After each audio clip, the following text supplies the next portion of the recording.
Now the next one is that is water pollution. Water pollution क्या होता है? अगर आप देखोगे, it refers to the changes in physical chemical and biological properties of a water.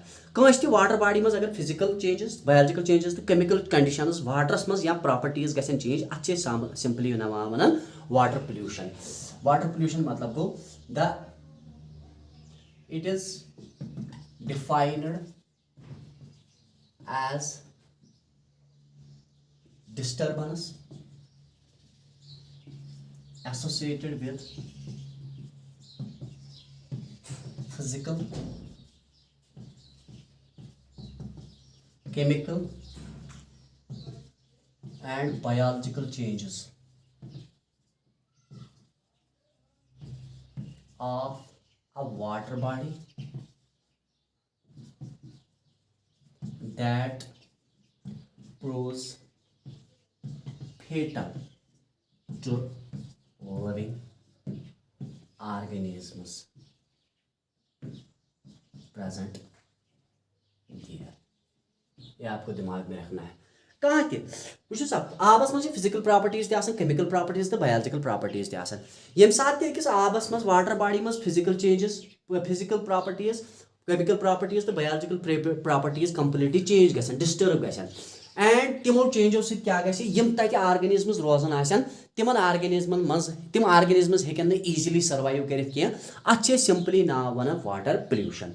Now अत water पोल्यूशनस छ वारिया sources. अगर तुम वुचो अत मज ज सोर्सेस, अ गो पॉइंट सोर्स, ब्या गो डिफ्यूजर सोर्स। वाटर पोल्यूशन के दो सोर्सेज होते हैं। अगर आप देखोगे अत वाटर पोल्यूशन ज सोर्सेज, सोर्सेज अगर हम इसके देखेंगे दो सोर्सेज है।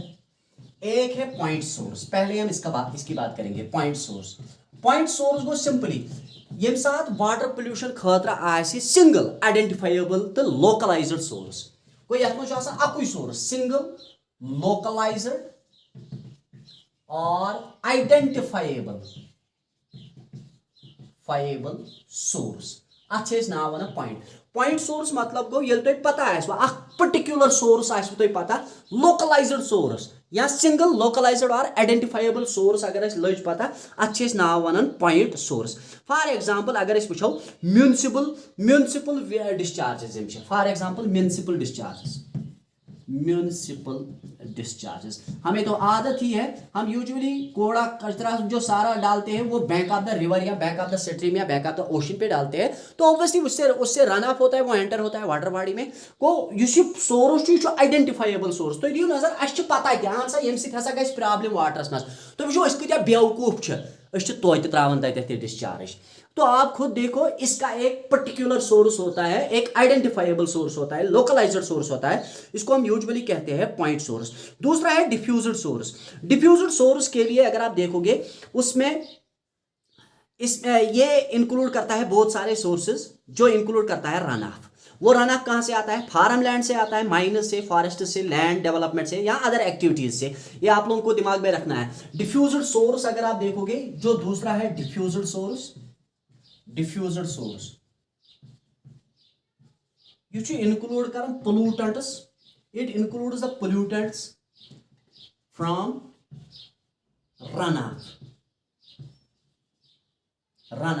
फ्रॉम, देखिए, mines forests, farm land, land activities,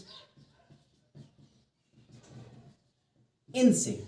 यहां पे म्यूनिसिपल डिस्चार्ज है एक ही, लेकिन यहां पे बहुत सारे सोर्सेस है और यहां से पोल्यूटेंट जो आते हैं वो रन ऑफ में आते हैं। कहां से आते हैं? माइनस से, फॉरेस्ट से, फार्म लैंड से, लैंड एक्टिविटी से। आप ये भी ले लियो, आर कार्ड हमारे पास है। बाग जो है केमिकल्स इस्तेमाल करान, ऑब्वियसली ये केमिकल्स इस्तेमाल करान तथ पे रूद पे सह डिस्टर्ब रन ऑफ गसान एंड सह अल्टीमेटली एंटर गसान वाटर बॉडी मज। वाटर बॉडी मज ऑर्गेनिजम्स तम तथ मरान अत तिक रन ऑफ से पोल्यूटेंट सिंपली फिजिकल तो केमिकल तो बायोलॉजिकल प्रॉपर्टीज आबस मज चेंज गसन and it proves always harmful. अब देखते हैं यहां पे बीओडी क्या होता है। बीओडी क्या होता है मतलब बायोलॉजिकल ऑक्सीजन डिमांड क्या गई? BOD the most important question, what do you mean by BOD? है बायोलॉजिकल ऑक्सीजन डिमांड क्या गई? BOD, biological oxygen demand.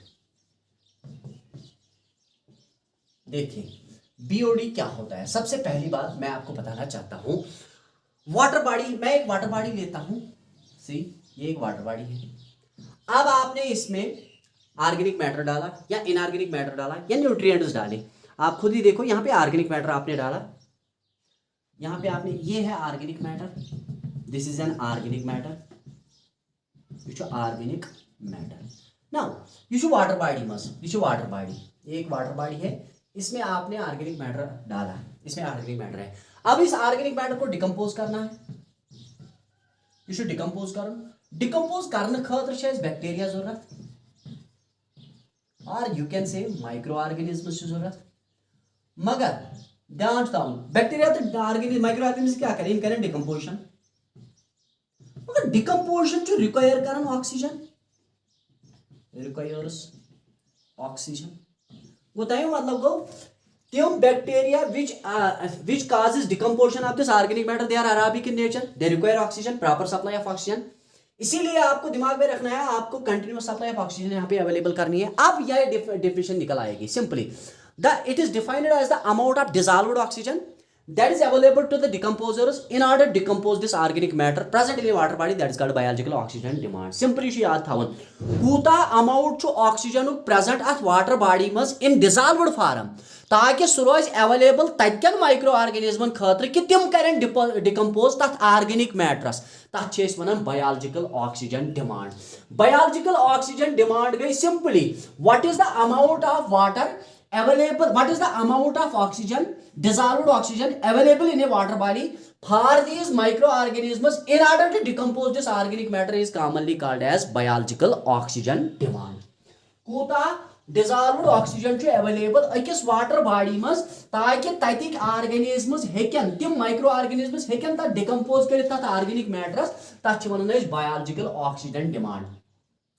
biological oxygen demand, the amount of dissolved oxygen, ये आप लोगों को दिमाग में रखना है, the amount of dissolved oxygen available in a water body, available in a water body for aerobic microorganisms, for the amount of dissolved oxygen available in a water body for aerobic microorganisms in order to decompose the organic matter, in order to decompose the organic matter is called biological oxygen demand। Simply कूता amount of oxygen available water body मज अकिस living organisms खातिर, ताकि सह कर decompose organic matters, तथ वन biological oxygen demand. अगर तुम वो यह simply indirect measure of the concentration of readily biodegradable organic matter. मतलब ये सिंपली हम इस बीओडी की वजह से मेजर कर सकते हैं ऑर्गेनिक मैटर कितना है। कोई it is direct matter of, it is direct measure of, direct measure of, it is direct measure of amount of organic matter found in water body, water body, ये आपको दिमाग में रखना है सिंपली। यूथ ज्यादा बीओडी मतलब biological oxygen demand, youth ज्यादा oxygen, तो दियो नजर, यूथ ज्यादा ऑर्गेनिक मैटर अकिस वाटर बॉडी मज अवेलेबल आसे, तीत ज्यादा लगन तथ ऑर्गेनिक मैटर्स डिकम्पोज करन वल ज्यादा बैक्टीरिया, यीत ज्यादा बैक्टीरिया तत लगन जरूरत, त्यूत ज्यादा गई डिसॉल्व्ड ऑक्सीजन इस्तेमाल, यूत ज्यादा डिसॉल्व्ड ऑक्सीजन गई इस्तेमाल, त्यूत रोज कम available for fishes, for other organisms. As a result ज्यादा ऑर्गेनिक मैटर आपस मज त्रावन सत गई ज्यादा डिकम्पोजिशन, ज्यादा डिकम्पोजिशन कर रिक्वायर ज्यादा ऑक्सीजन, गो कम ऑक्सीजन रोज अवेलेबल अकिस ऑर्गेनिजमस युस तत जिंदा आस रोजान, फिशेस जो है या डिफरेंट काइंड्स ऑफ ऑर्गेनिजम्स वहां पे होते हैं, उनके लिए अवेलेबिलिटी ऑफ ऑक्सीजन कम होगी, तो उसका मतलब है उसकी वजह से वहां की प्रोडक्टिविटी जो होगी वो तो डिक्रीज सीधे जाके हो सकती है। ये आप लोगों को दिमाग में रखना है, यह जो याद थावन हमेशा खातिर, यूत ज्यादा ऑर्गेनिक मैटर अवेलेबल आसे वाटर बॉडी मज, तीत ज्यादा त्यूत ज्यादा हसा आसन तत माइक्रो ऑर्गेनिजम्स यम तत डिकम्पोज करन, एंड यीत ज्यादा माइक्रो ऑर्गेनिजम्स तक डिकम्पोज करन वल तत प्रेजेंट आसन तूत करन तिम रिक्वायर ज्यादा ज्यादा डिजॉल्व्ड ऑक्सीजन हेनस कम अमाउंट ऑफ ऑक्सीजन रोज तेल अवेलेबल तक ऑर्गेनिजमन खतर यम तथ आबस मज रोजान आसन। ये आप लोगों को दिमाग में रखना है। Higher is the concentration of organic matter found in a water body, lesser oxygen will be available for the fishes and other organisms. Higher is the concentration, ये ज्यादा concentration, higher is the concentration of organic matter, higher is the concentration of organic matter in a water body, comma, lesser oxygen will be available for fish etcetera. ये आपको दिमाग में रखना है, क्योंकि use ज्यादा तो करिए पाने ख्याल में, तो when decomposition is mediated by the aerobic organisms गो दे रिक्वायर ऑक्सीजन एंड उस वो ऑक्सीजन कहाँ से लाते हैं, वो तो डिजॉल्व्ड ऑक्सीजन फॉर्म में इस्तेमाल करते हैं, दैट्स कॉल्ड बीओडी। अब ऑर्गेनिक मैटर जितना ज्यादा है तो उतना बीओडी उतना वो ऑक्सीजन इस्तेमाल करेंगे, तो बाकी ऑर्गेनिज्म जो है उनके लिए ऑक्सीजन ही नहीं बचेगा, तो obviously it will lead to decrease in productivity. को एमसी गाइस, it decreases the productivity of an aquatic ecosystem, decreases the productivity of an aquatic ecosystem. अकिस एक्वाटिक इकोसिस्टमस मज गई अमि प्रोडक्टिविटी वारिया हदस तान कम। ये आप लोगों को दिमाग में रखना है, हमेशा याद था। ये आ गए दोनों टॉपिक्स। हाँ, अब आप देखोगे ये दो वीडियोस अलग अलग होंगे, लेकिन ये दोनों टॉपिक्स एक ही लेक्चर में है। दैट इज, मैंने आपको बताया एसिडिक रेन, वो उसका था एयर पोल्यूशन का। अब है ये वाटर पोल्यूशन जो हम पढ़ रहे हैं, ये दूसरा लेक्चर, इसीलिए मैंने इसको सेपरेट किया, इस वीडियो को सेपरेट किया। चलिए।